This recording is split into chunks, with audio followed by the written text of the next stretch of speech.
अस्सलाम वालेकुम। मेरा नाम है खुर्रम अली। आप मेरा यूट्यूब चैनल देख रहे हैं टू द पॉइंट। आज जिस टॉपिक पे बात करेंगे वो बेसिकली मत से रिलेटेड है। और जो टॉपिक का जो असल नाम है वो है सास बहू की लड़ाई में मर्द की पिसाई। अब उसके अंदर हम स्टार्ट इस टॉपिक को ऐसे करते हैं कि जब एक मर्द या लड़का अनमैरिड होता है तो वो अपने वालिदैन की आंखों का तारा होता है। पेरेंट्स उसको वैल्यू करते हैं, उसकी बात सुनते हैं, उसको उसके नाज नखरे उठाते हैं और वो भी पेरेंट्स को बड़ी रिस्पेक्ट देता है और सब कुछ। लेकिन जैसे ही उस मर्द की उस लड़के की शादी होती है तो वो जो सारी जो उसको लवाजमात मिले होते हैं पेरेंट्स की तरफ से, वो कुछ महीनों में ख़त्म हो जाते हैं। शादी के बाद ऐसा क्या होता है कि एक मर्द या लड़का जो भी है, जो पेरेंट्स उसको वैल्यू कर रहे होते हैं, उसकी बात सुन रहे होते हैं, उसकी रिस्पेक्ट कर रहे होते हैं, तो वो एकदम से कम हो जाती है, ख़त्म हो जाती है। उसकी रीज़न मुझे आज तक समझ नहीं आई। लड़का अनमैरिड था तो ठीक था, लड़के की शादी हो गई, मैरिड हो गया तो उसके अंदर खामियां निकल आई, उसके इश्यूज निकल आए। अब जब ये सारा फेज़ होता है शादी के बाद, फिर वो मर्द जो होता है ना, वो ना घर का रहता है ना घाट का रहता है। क्योंकि सास बहू का एक ऐसा रिश्ता है जो 100 में से सिर्फ 1% जो है नहीं होते। उन घरों में 1% घरों में इश्यूज नहीं होते, लेकिन 99.9% घरों में सास बहू का जो है इशू चलता है। सास को बहू की बात पसंद नहीं आई, बहू को सास की बात पसंद नहीं आई, ताने झगड़े जली कटी सुनाना, ये एक रूटीन का ऐसा होता है। और इसमें सबसे बड़ा जो विक्टिम होता है वो होता है मर्द।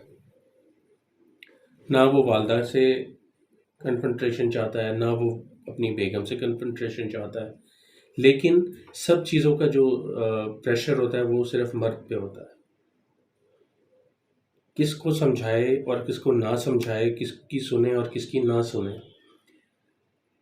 इस इशू को आज तक कोई नहीं एड्रेस कर सका, ना ही शायद किसी ने इस टॉपिक पे बात की है। मैं खुद भी एक मैरिड पर्सन हूँ और मैं भी अपनी 10 साल मैरिड लाइफ के अंदर इस चीज़ को कभी नहीं ठीक कर सका। मैं कोशिश कर रहा हूँ कि मैं इसको किसी ना किसी तरह बैलेंस कर लूँ, लेकिन वो भी बहुत मुश्किल है। बैलेंस करना भी बहुत मुश्किल है। आपको दोनों साइडों की बात सुननी पड़ती है और दोनों के साथ एग्री करना पड़ता है, और फिर आप एक पतली गली से निकल के तो साइड पे हो जाते हैं। आप कभी किसी की साइड नहीं ले सकते, आप कभी किसी को सपोर्ट नहीं कर सकते। अगर आप दोनों में से किसी एक साइड को सपोर्ट करेंगे तो आप फारिग हो जाएंगे, आपकी घर में मतलब कुत्ते वाली हो गई, समझे। तो मैं इस टॉपिक को इसलिए उठा रहा हूँ क्योंकि हमारे 99.9 घरों के अंदर जो इश्यूज हैं वो इसी तरह के हैं। अब इस सारे सिनेरियो के अंदर जो बंदा जो टीज हो रहा है या जो मेंटली स्ट्रेस ले रहा है वो मर्द है। वो किसके पास जाके बात करे? वालदा के पास जाके बैठेगा, वालदा अपने मामलात बताएंगी कि आज तेरी बीवी ने ये कर दिया, आज उसने ये कर दिया, बच्चों को नहीं संभाला। बेगम के पास जाएगा, वो यही बात करेगी, जी आपकी वालदा ने, अम्मी ने ये कर दिया, यूँ कर दिया, ऐसे कर दिया, वैसे कर दिया। तो इस सारी सिचुएशन में देखिए मर्द कहाँ जाए? सारा दिन वो बाहर के धक्के खाता है, बाहर की टेंशन लेता है। घर जब आता है तो जब इस तरह की सिचुएशन होती है तो वो मतलब आप ये सोचें कि मर्द के ऊपर कितना स्ट्रेस है, मर्द के ऊपर कितना बोझ है। उसने किस किस चीज़ को मैनेज करना है, उसने किस किस चीज़ को बैलेंस करना है। मर्द है, इंसान है, उसकी भी लिमिट्स होती हैं। लेकिन हमारे जो पेरेंट्स हैं या हमारे वालिदैन हैं या जो हमारी बेगमात हैं, ये कभी खुद इस चीज़ पे नहीं सोचती कि यार वो थका हारा बाहर से आया है, हमें शायद थोड़ा सा अवॉइड करना चाहिए, या हमें थोड़ा सा लेट इट गो, जाने देना चाहिए बात को, या अभी चले खामोश रहते हैं, फिर जब सही मौका आएगा बात की जाएगी या कर लेंगे। ऐसा नहीं होता, फ़ौरन कर दी जाती है बात। इस सारे सिनेरियो के अंदर मर्द जो है वो बीच में ना पिस रहा होता है, फुटबॉल की तरह एक तरफ से उसको किक वालदैन की तरफ से लग रही होती है, दूसरी साइड से बेगम की तरफ से लग रही होती है। तो फिर इसका नतीजा यह निकलता है, जब दोनों साइडों से किक लग रही होती है तो वो जाके किसी तीसरे के गोल में गिर जाता है जाके, जहाँ उसे सुकून मिले, जहाँ उसे जहाँ उसकी बात सुनी जाए, जहाँ उसको वैल्यू किया जाए। तो मुझे ये लगता है कि पेरेंट्स को भी थोड़ा सा अंडरस्टैंड करना चाहिए, और बेगमात को भी थोड़ा सा अंडरस्टैंड करना चाहिए। मतलब क्या मर्द सिर्फ सारी ज़िंदगी इसी उसमें पिसता रहेगा, चक्की में, कि ऐसे उसने कर दिया और यूँ हो गया तो यूँ हो गया, दोनों साइडों से ही तकरीबन बातें सुनने को मिलती हैं। तो हमारे माशरे में आज तक इसका कोई हल नहीं निकाला गया और ना ही शायद निकाला जा सकेगा। वो कि हम 21वीं 22वीं 24वीं सदी में भी चले जाएं, हमारे पाकिस्तानियों के जो घरों में सास बहू या इस तरह के जितने भी इश्यूज़ हैं घरेलू, उनका कोई हल नहीं निकलता। और निकले भी कैसे, क्योंकि दोनों साइडों से कोई झुकने के लिए तो तैयार नहीं है। अगर कोई झुक भी जाता है, सपोज़ अगर बेगम थोड़ा सा कंप्रोमाइज़ कर जाती है, नॉर्मली बेगम को ही कंप्रोमाइज़ करना पड़ता है, यूँ समझे कि 70% बेगम को कंप्रोमाइज़ करना पड़ता है, 30% पेरेंट्स को करना पड़ता है। अगर बेगम कंप्रोमाइज़ करती है तो फिर उसकी वैल्यू ख़त्म हो जाती है। फिर वो यही यही पेरेंट्स समझते हैं कि ये तो कुछ बोलती नहीं है, तो उसको जो दिल करे सुना दें। और अगर पेरेंट्स थोड़ा सा इसमें कंप्रोमाइज़ करते हैं तो फिर बेगम की साइड से इस तरह की होती है कि जी ये तो इनको तो मैं कुछ भी कह दूँ तो ये चुप कर जाएंगे। तो इसका असर पड़ता है। देखें जी, जो सास भी कभी बहू थी, जो अभी बहू है वो भी कभी ना कभी की सास बनेगी। तो इस चीज़ को अंडरस्टैंड करना चाहिए और ये देखना चाहिए जो हम कह रहे हैं या कर रहे हैं, कल को हमने भी इस फेज़ से गुजरना है, तो हो सकता है ये हमारे साथ भी हो जाए। तो अपने दिलों को बड़ा करें, अपने दिलों को साफ करें और अपने घर को पुरसकून बनाएं। अपने घरों के अंदर इस चीज़ को कोशिश करें कि मिनिमम रखें, मिनिमम।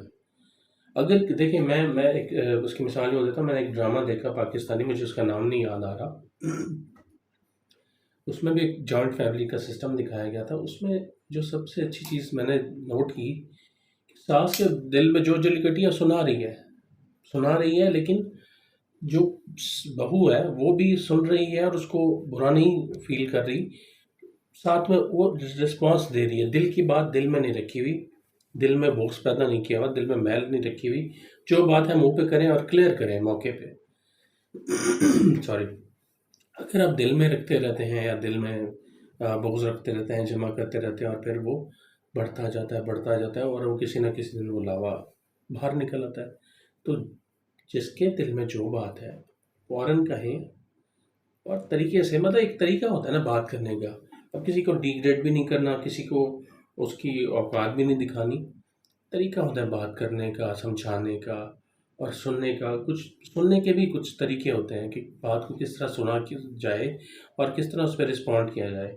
अब कुछ और हज़रात होते हैं जो फ़ौरन ही वालदा की बात को लेके हाइपर हो जाते हैं और जाके बेगम के ऊपर फायरिंग शुरू कर देते हैं। कुछ लोग ऐसे होते हैं जो बेगम की बात सुनते हैं और हाइपर होके वालदैन पे फायरिंग शुरू कर देते हैं। तो मेरा उनको ये मशवरा है कि उसको बड़े धीमे अंदाज में बैठ के सुने और बड़े ही कूल माइंड के साथ जाके आगे कन्वे करें। जो चीज़ें आप समझते हैं आपको कन्वे करनी चाहिए वो करें, जो नहीं करनी उनको ना करें। ये चीज़ नहीं कि आपने कॉपी पेस्ट ही आगे जाके यहाँ से कॉपी की और आगे जाके पेस्ट कर दी। ना कहने वाली बातें भी अगर आप कह देंगे तो वो फिर जो है पानी सर से गुजर जाएगा। तो अभी तक तो 10 सालों में मैंने अपनी इस लाइफ में देखा है, मैरिड लाइफ में, कि इसका कोई हल नहीं है और ना ही निकल सकता है, सिवाय सब्र के और इग्नोर करने के। अगर आप समझते हैं कि आपके पास इसका कोई हल है तो प्लीज़ कमेंट्स में मुझे बताएं कि सास बहू के इस रिश्ते के जो मुहर्रिकात हैं या जो उसके अंदर इश्यूज़ हैं या जो नफ़रतें हैं, इसको किस तरह कम किया जाए। अगर आप समझते हैं कि आपके पास कोई इसका है हल, आप प्लीज़ उसको कमेंट में शेयर करें। और अगर आपको वीडियो पसंद आई, लाइक करें, सब्सक्राइब करें, शेयर करें। अपना और अपने आसपास के लोगों का ख्याल रखिएगा। जज़ाकल्लाह। अल्लाह हाफ़िज़।